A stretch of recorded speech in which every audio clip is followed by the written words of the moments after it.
اهلا وسهلا، مرحبا بكم في فيديو جديده على قناه ريحان شانيل. كنتمنى تكونوا مزيان. كنرحب بالناس الجداد وحتى بالناس القدام، وكنشكر اي واحد خدا من وقته شويه باش يدير ليا صابوني ويضغط على الجرس باش يتوصل بكل جديد. كنشكرو بزاف من كل قلبي. فاخيرا في هذا الفيديو هذه غادي نبدا معكم ان شاء الله تحضيرات رمضان. غير بغيت نقول واحد الحاجه بين قوسين، هي انني انا ما كنكلفش على راسي ولا كندير شي حاجه اليوتيوب زعما سبيسيال، فانا كنشارك معكم داكشي اللي كندير انا في داري. يعني حتى مثلا الناس اللي جايين عندي كنوريكم داكشي اللي كنطيب ليهم، لوليداتي داكشي اللي كنطيب ليهم. حتى من تحضيرات رمضان غنوريكم داكشي اللي كندير انا، اللي غادي ندير انا بدون تكلفه وبطبيعه الحال بداكشي اللي قسم الله. حيت بانوا ليا في الفيديوهات هاد الايامات بزاف كاينه المبالغه اكثر من القياس. داكشي علاش قلت نقول لكم بين قوسين هاد الهضره هادي باش تعرفوا ان راه ماشي ضروري اننا نكلفوا على راسنا بزاف باش اننا نبداو في تحضيرات رمضان، راه غير في داكشي اللي قسم الله واللي عندك في الدار بطبيعه الحال. هنا كيف ما كتشوفوا فوق الصباح بكري، كانت بنتي عندها اون سورتي مع ليكول ديالها، وفوق الصباح بكري باش نوجد ليها حيت ضروري خصها دي معاها غداها والكوتي ديالها. خديت هنا لي ستيك ديال الدجاج، درت فيهم ملحه البزار ودرتهم كيطيبوا مع شويه ديال البصيله غير باش ما يجيوش ناشفين، حيت هي شويه مبعكه في الماكله ديالها، ما غتبغي معاهم حتى شي حاجه. داكشي علاش درت معاهم بصيله غير باش تطلق شويه مع داك ستيك باش هكا ما يجيوهاش ناشفين. ودرت معاهم شويه الملحه وشويه ديال البزار. هنا حطيت لي بواط وكنوجد فيهم الكوتي ديالها. ما كنفكرش صراحه بزاف، غير بحال هكا في لا سورتي ضروري كندير ليها بالزيت شويه. علاش الا ما كلاتش هادي كنقول غتاكل هادي، ولا طاحت ليها هادي في الارض تقدر تعوضها بهادي. المهم هادشي اللي كنقول مع راسي، وكنحط ضروري شي حاجه اللي كتاكلها، حيت تبارك الله كيخسروا بزاف الانرجي، يعني خص ضروري يعوضوها. المهم هادشي اللي كنقول انا، وحتى هادي راه انا تفكيري وداكشي اللي كندير انا زعما مع وليداتي. هنايا قررت انني ندير ليها شويه ديال لي فخوي.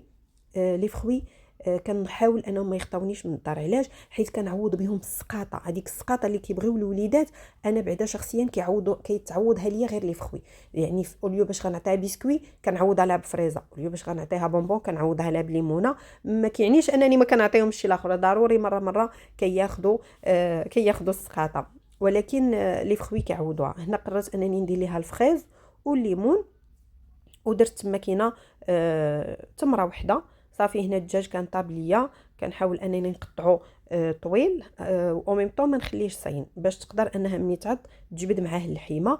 هادشي علاش قطعته بهذه الطريقه هذه. داكشي علاش قلت لكم حاولوا انكم بحال ملي كتبغيو ديروا شي حاجه لوليداتكم، حاولوا انكم كتحطوا راسكم في بلاصتهم باش تعرفوا انهم غيقدروا ياكلوا ولا ما غياكلوش شنو غيديروا. اي سورتو انا عارفه بنتي ضروري كطيح، ضروري من هادشي. داكشي علاش كنحط بحال ملي كنبغي نوجد كنقول راه انا هي بنتي، اشنو غندير وشنو غندير ملي غنجلس، اشنو غناكل وكيفاش غناكل وكيفاش غنحط، حيت غتكونوا حافظين وليداتكم. صافي هنايا خديت هاد البان ساندويش هذا ديال السميده، هو اللي خديت ليها هكا باش كيبقى رطيطه النهار كامل.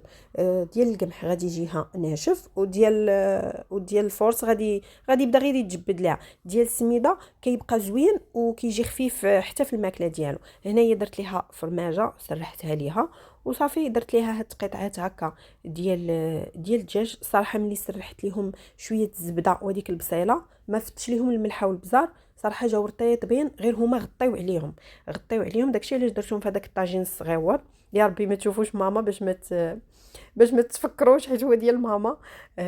وزوين غطيو عليهم وخليهم يشربوا مزيان، يشربوا ديك الزبيده ويشربوا داكشي وكيطلقوا الماء. هذاك الماء بقاو كتقلبوه فيهم مره هكا كيشربوا داك الماء مزيان، وديك الزبيده كيجيو رطيطين كيف ما شفتوا ملي كنت كنقطعهم كانوا رطبين.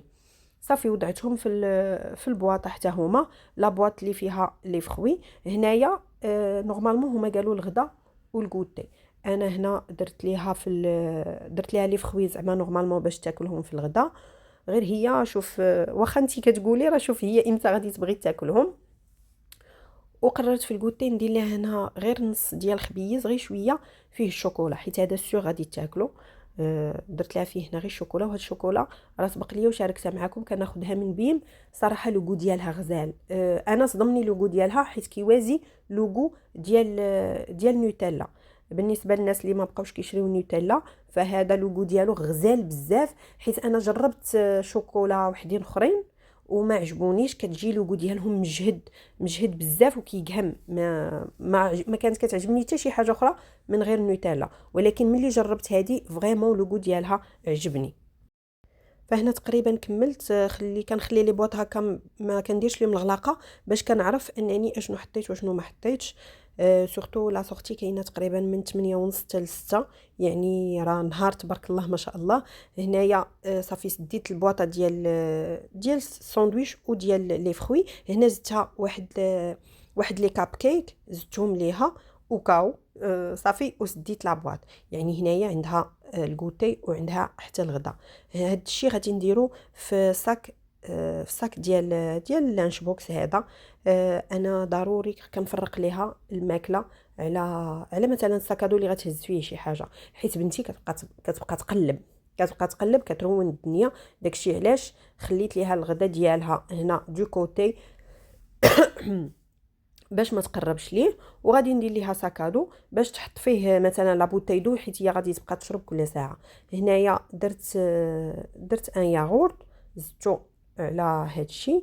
وهنايا درت لها بيان سور فورشيت ومعلقه ديال البلاستيك. فانا سبق ليا وقلتها لكم كنت واخداهم من ايكيا، زوينين ولا كاليتي ديالهم غزاله بزاف. انا سبق ليا وخديت وحدين من بيم ما صدقوش ليا مزيان، ولكن هادو ديال ايكيا لا كاليتي ديالهم زوينه وما صحاح، يعني واخا كيطيحوا واخا كلشي صحاح. ديال بيم كانوا شويه كيتهرسوا.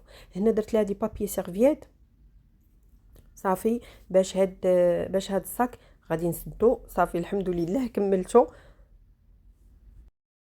صافي وحطيته على جنب هكا. كنقول راه انا تهنيت من الغدا ديالها والماكله ديالها اللي زعما رئيسيه هي هذه. صافي سديت عليها باش ما تبقاش تقرب ليها حتى كيبغيو يتغداو ويحطوا ليهم اونصومبل. هنايا هزيت الكارطاب اللي غادي يتهزا في الظهر ديالها. هاد الكارطاب خديت درتها لا موين، درت فيها اون بوتاي دو ديال 2 لتر حيت عندها توت لا جورني. وايضا قلت ندير لها فيها شي تويشيت، فدرت لها شي بسكوي وشي تخريبيقات هكا باش تبقى تلهى بهم مع لي زامي ديالها زعما في الترونسبور ولا شي حاجه. ودرت ليها فيهم انا كنسد وكنسى درت ليها ايضا لانجيت وبابي. هاد لي لانجيت هادو راه برومو في بيم، هما كيديروا تقريبا 5 دراهم. راه داير ليهم برومو 50% غير بجوج دراهم ونص. صراحه ماشي غير بيم وحده، راه شفت 3 ديال لي بيم دايرينهم، يعني غادي يكونوا في بيم كلهم. هنايا صافي ها هي الكارطاب اللي غادي تهز في الظهر ديالها، وهذيك الماكله ديالها. بيان سور الكاسكيت وداك الشيء راه مشات دايراهم ان شاء الله ينشطوا مزيان ويلعبوا هما وصحابهم ان شاء الله. صافي هنايا غادي ندوز باش غادي نحضر معكم التحضيرات ديال رمضان.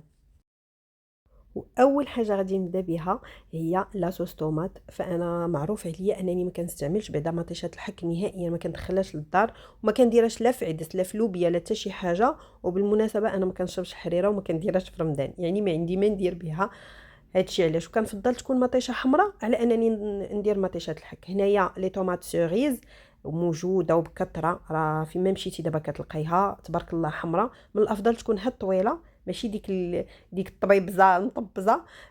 خديت معاها هنا فلفله حمراء بيان سور غسلتهم مزيان ودرت هنايا فلفله حمراء 2 فلفلات. ولكن في الاخر غادي نضيف وحده، قلت نضيفها حتى هي كتعطي مذاق زوين لاصوص.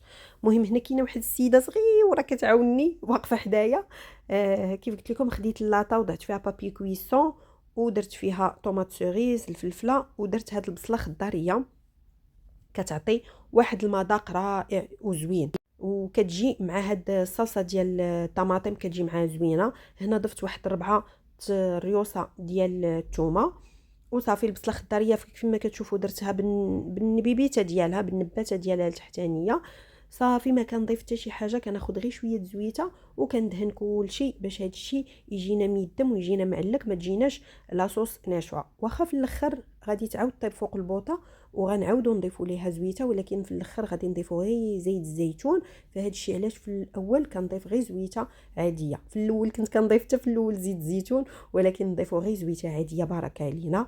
حتى الاخير ونضيفوا زويته العود. صافي كندخلوها الفران شاعل عليها الفوق والتحت على اعلى درجه، غير كنردوا معاها البال باش دغيا كطيب لينا صافي، وكنحيدوها.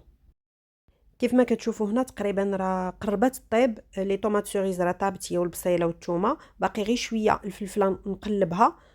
ها هي قلبتها هنايا وطابت، درت معاهم هذيك المطيشه الكبيره كانت باقا ليا درتها معاهم. فملي كيطيبوا كيكونوا على هذا الشكل هذا. غادي ندير حاجه وحده قبل ما نبدا نطحنهم، بطبيعه الحال خليهم تيبردوا. درت هنايا هاد الفليفله هذه حيدت ليها الراس ديالها وديك النباته الفوقانيه هي ومطيشه، باش نحيد ليهم الزريعه. هذيك الزريعه ما بغيتهاش تطحن مع مطيشه باش ما تطلق ليا لا مروره لا حتى شي حاجه. خليتها بالجلده ديالها، ما نقيتها ما حتى شي حاجه، لا هي لا مطيشه، غير انني حيدت النباته فقط. وكيف ما كتلاحظوا فمطيشه والفليفله طلقوا لينا الماء، هذاك الماء غادي نطحنوه فيهم. غادي ناخذ بطبيعه الحال الميكسور وغادي نبدا نطحن. غادي نطحن هاد لا كونتيتي اللي عندي على 2 المرات. بالمناسبه هاد لا كونتيتي اللي عندي ديال مطيشه فهي كيلو وزايد عليه شويه. كانت عندي تقريبا واحد الرابعه كانت باقا ليا في الثلاجه حتى هي استعملتها. داكشي علاش كيلو ديال لي طوماط سوريز بحال يقولوا كيلو وربع هي اللي استعملت هنايا في هذه الكميه هذه اللي درت. وزايده عليها بطبيعه الحال هذيك المطيشه الكبيره ودوك 3 الفليفلات حمرين. هادشي اللي كاين هنايا. استعملت حتى الماء ديالهم، ما غنستعملش الماء نهائيا في هذه الوصفه هذه نهائيا. نساو الماء، ما تفكروش شي حاجه سميتها الماء. هنا كيف قلت لكم خديت من هذا الماء اللي طلقات مطيشه وطحنته فيه. ومن الافضل انها تكون طحانه كطحن مزيان.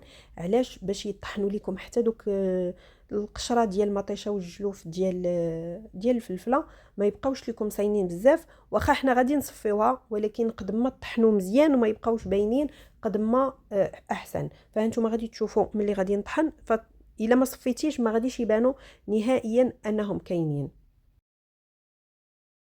فهانتوما كتشوفوا الشكل ديال المطيشه من بعد ما طحناها. صراحه كتشهي ديجا صافي. وانا غادي نستمر على هذه الطريقه حتى نكمل هذا الشيء اللي عندي. فقلت لكم انا استعملت هنا جوج طحنات، قسمتهم على جوج، كانت وحده اكبر من وحده. صافي هذا الماء ضروري انكم تستعملوه كامل، فانا كله غادي نديرو باش انني غنطحن فيه هذيك المطيشه. وهاد المرحله هذه حتى هي مهمه بزاف، صلصه الطماطم. فمن بعد ما طحناها مزيان ضروري اننا ندوزوها في شي صفايه باش هذيك الزريعه ديال المطيشه ولا بقات لينا شي زريعه من الفلفله كتصفى مزيان وما كتبقاش ما كتبانش لينا بالعين المجرده ما كتبانش لينا بالعين. فضروري حتى كنصفي واحد كيبان لكم هذوك البقايا اللي بقاو. من بعد ما سالينا المرحله ديال التصفيه غادي ندوزو للمرحله اللي غادي نديروها فوق البوطه. هنا خاصها تكون على عافيه مهيله. انا نقصت البوطه حتى لحد تكون فريمون عافيه مهيله. فهذا هو السر ديال صلصه الطماطم، خاصها فريمون تكون العافيه مهيله. ضفت ليها هنايا الملحه، البزار، التحميره، وشويه ديال سكينجبير، شويه، وزيت الزيتون. صافي هادشي اللي ضفت ليها. تقدروا ديروا زيت الزيتون بكميه اكثر الا بغيتوا. تقدروا تضيفوا حتى الهريسه الا كنتو كتبغيو لوغو ديال الحار فيها. انا ما درتوش، درت غير هاد الشيء. وهنايا الزعتر طحنته مزيان في ايدي. كنت ديجا محمرها في الفران، منقي ومحمر في الفران، وحكيته هكا في يدي مزيان باش ما يبقاش دي مورسو هكا كبار. صافي وكنخلطها. فكيف قلت لكم السر ديال صلصه الطماطم باش انها تجيكم مزيانه هي عافيه مهيله فوق البوطه. هي كتاخذ شويه الوقت باش كتجي زوينه وكتعلق، ولكن راه تيقوني وغادي تشوفوا الفرق. فصلصه الطماطم اللي معروفه بها مثلا ايطاليا، فهذه هو السر ديالها، هي انها كتبقى فوق البوطه كتغطي عليها حيت كتبدا تبقبق، كتغطي عليها وكتخليها فوق البوطه ومره مره كتشوفيها. هنا نسيت ما وريتكمش انني ضفت نص طوبه ديال السكر. طوبه ديال السكر ضفت ليها نص، حتى هي كتحمرها وكتعلكها وكتخليها زوينه وكتنقص ليها حتى من الحموضه ديالها. كيف ما كتشوفوا من بعد ما سالات صلصه الطماطم تقريبا واحد ساعه المكانه وهي فوق البوطه على عافيه مهيله، كتجي لينا على هاد الشكل هذا. رائعه بنينه لذيذه. صافي. كاينين بزاف الحلول باش انكم زعما ديروا ليها التخزين في الكونجيلاتور. كاين الحل الاول هو هاد لي بواط هادو كيتباعوا يمكن بدرهم ونص، يمكن انا هما اللي كانوا متواجدين متوفرين عندي دابا. كاين هاد الحل هذا، وصراحه حتى كنت خصني زعما نخبيها باش انني نديرها في الكونجيلاتور. بطبيعه الحال خليوها حتى تبرد مزيان مزيان. فريمون خصها تبرد كليا، عاد يمكن لكم تخبيوها. فكيف قلت لكم كاين هذا الحل هذا ديروه في هاد لي بواط هادو، صراحه عمليين زوينين. غير ما ديروهمش في لافيسيل، وما تقربوش ليهم الحاجه سخونه. يعني علاش قلت لكم حتى الحاجه تتبرد عاد ديروها فيهم، هما زوينين عمليين، وصراحه ما كيشدوش لك ليسباس بزاف في الكونجيلاتور. انا هنا ما تبقى عندي غادي نديرو في هاد البلاستيكه هادي. هاد لي صاك كاينين في بيم كيتباعوا يمكن ب 25 درهم، زوينين بزاف، كينفعوا بواحد الطريقه زوينه، كينفعوا. كيف قلت لكم انا هادشي اللي بقى كامل غادي نديرو هنا. كاينه واحد الطريقه واحده اخرى، هما انكم ديروهم في دوك لي بواط ديال الكلاصون، دوك المربعات، ديروهم تما، ديروا لا طوماط، زعما صلصه الطماطم ديروها تما، وتدخلوهم الكونجيلاتور حتى كيجمدوا، وكتجبدوهم وكديروهم في لي ساشي اولا في لي بواط اولا اللي بغيتيو. انا درت غير هاد جوج، ودرت ما تبقى في البلاستيكه. غادي نقص غير شويه باش غنديرو في قرعه باش نخليه هكا في الثلاجه الا احتاجيتو. هنايا عمرت هاد الساشي هادي اللي وريتكم صافي، وكنحاول انني نخرج الهواء منها غير بشويه بحال هكا، وغادي نحاول انني نطراسيها بمرسوات، ولكن ماشي دابا، حتى كندخلها الكونجيلاتور كتشد شويه راسها، عاد كنخرجها باش كنطراسيها، باش هكا كيسهل عليا انني نجبد مرسو منها بحال هكا على هاد الشكل. فانا وريتكم زعما بالمرسو، ولكن ماشي دابا. هاد العمليه هادي حتى كندخلها شويه الكونجيلاتور تقبض في راسها، وعاد كنجبدها نحاول انني نقطعها. هنايا نقصت شويه في واحد القرعه وغطيت عليه بزويته العود. وهنايا كنوريكم لاصوص طوماط كيفاش جات. صراحه جات رائعه، شوفوا جات رائعه، كتحمق، جات رائعه. اللي الناس اللي غادي يجربوها هما اللي غادي يعرفوني علاش كنهضر.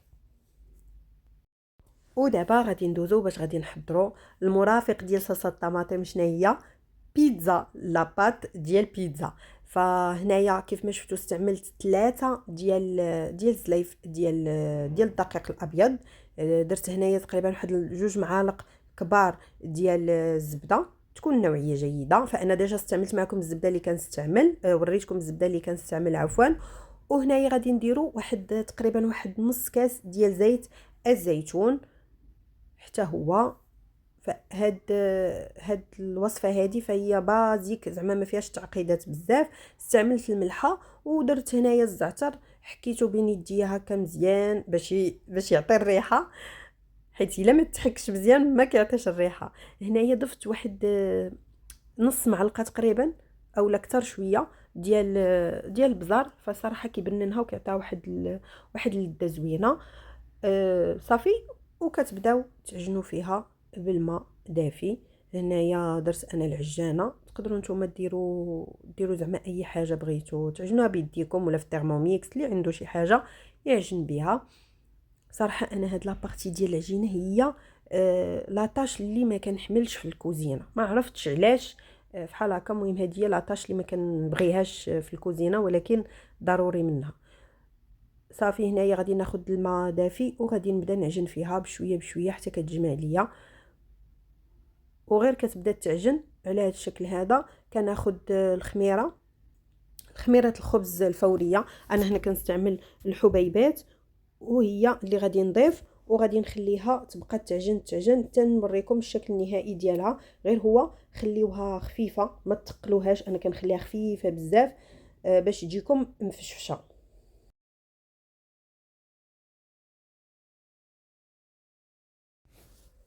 من بعد ما تعجنات لينا العجين ديالنا ديال البيتزا على هذا الشكل هذا، فانا غادي نوريكم الشكل ديالها. انا كنخليها على هذا الشكل هذا، كتكون كتلصق في الايد. باش كتجينا خفيفه، ما كتجيناش مدقصه وما كتكرمش لينا حتى في الفران. يعني واخا كتعطيها طياب ما كتكرمش لينا في الفران. كتحاولوا انكم تدهنوا يدكم بشويه الزيت غير باش تجمعوها هكا في الجناب، اولا بالدقيق الابيض اللي عجنتو به. صافي غير باش كنجمعها هكا في جناب باش كنخليها على جنب ترتاح، وحتى كيضاعف الحجم ديالها عاد كنرجع باش نخدمها. من بعد ما ضاعف ليا الحجم ديال العجين ديالي، فقد ما خمرات قد ما كتكون احسن، كترتاح العجينه وكتجيكم مفشفشه كيف قلت لكم. والافضل انكم تخليوها هكا خفيفه باش ما تجيكمش مدقصه. غير هو سطح العمل دهنوه مزيان، ترشوه مزيان بالدقيق، وحتى المدلك اللي غادي تطلقوا به العجينه حتى هو دهنوه بالدقيق الابيض، حيت انا عندي هنا ديال العود دغيا كنلصق فيه العجينه. صافي طلقوها مزيان حيت هي كتكون خامره، ما تخليوهاش غليظه بزاف. ديجا هي في الفران اون فوا كتشوف سخونيه فهي كتنفخ شويه، حاولوا انكم ما تخليوهاش غليظه بزاف. صافي على هذا الشكل هذا انا عجبني واحد الشكل ديال هاد الزليفه هادي، ما هو مربع ما هو مثلث، ما هو مهم، الشكل ديالو زوين. وقلت انني الطبعه زعما الاولى اللي غندير في العجينه، لاطه الاولى اللي ندخل الفران نديرها منها.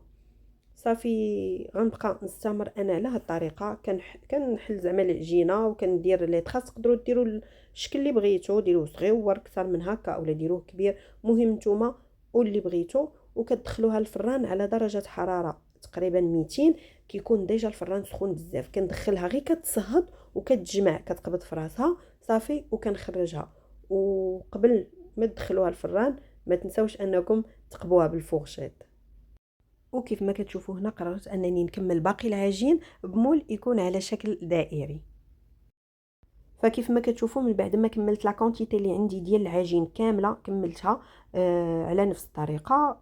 كيف ما كتشوفوا العجين كتجي مفشفشه، كتجي رائعه، ما كتجي لا رقيقه لا غليظه، هي هذيك. شوفوا رائعه رائعه. وكيف قلت لكم كندخلها تصهد في الفران وكنخرجها. غير الحراره ديال الفران تكون مرتفعه بزاف، على زعما على الحد ديالها في الارتفاع. وكندخلها كنرد معاها البال غير كتصهد وكتجمع راسها وكنخرجها. هنايا تقريبا الكميه اللي خرجت ليا تقريبا واحد 80 حبه. غادي تقولوا لي الشكل الاول فينا هو اللي صايبتي. هذاك الشكل الاول صايبت ليهم به لاصوص طوماطو والفرomاج وكل شيء وكلاو. علاش قلت لكم انا تحضيرات رمضان قبل الوقت ما كيليقوش ليا، حيت غادي ناكلوهم وفي الاخر غيجي رمضان غنصدق مصايبه وحدين اخرين. المهم ما علينا. هنايا غادي نحاول انني نجمعهم باش انني نديرهم في لي صاك ديال الكونجيلاتور. غادي نحاول انني نجمعهم بطريقه اللي باش ما يشدوش ليا ليسباس بزاف، او ميم طون انني ما نزحمهمش بزاف. واستعملت ايضا هاد لي صاك هادو ديال الكونجيلاتور وستفتهم بالطريقه اللي مناسباني. حتى نتوما شوفوا الطريقه اللي مناسباكم على حساب الثلاجه اللي عندكم. هنا درت تقريبا 3 ديال لي ساشي، كل وحده درت فيها تقريبا 20 وحده، 20 20 20 تقريبا. وصافي وضعتهم في الكونجيلاتور.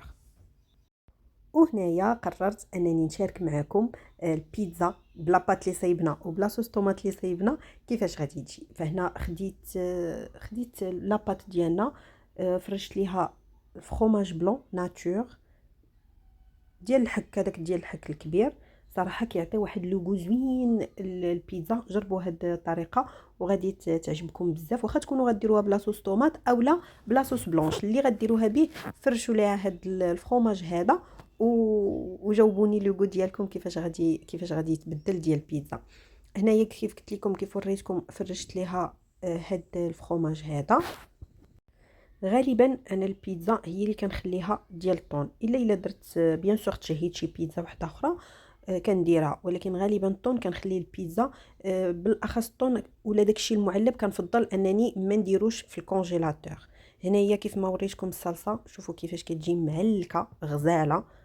صراحه راه ما كاين ما احسن من الحاجه ديال الدار، الا وقفنا عليها زعما الا وقفنا وما عندناش البديل، هي اننا نشريو لاصوص زعما طوماط جاهزه من المحلات التجاريه. هنايا وضعت الكميه المناسبه في كل وحده. وكيبان ليا ان هذا القياس هذا ديال البيتزا زعما هو القياس المثالي، ما كبيره بزاف ما صغيوره بزاف، يعني هذا هو القياس الزوين.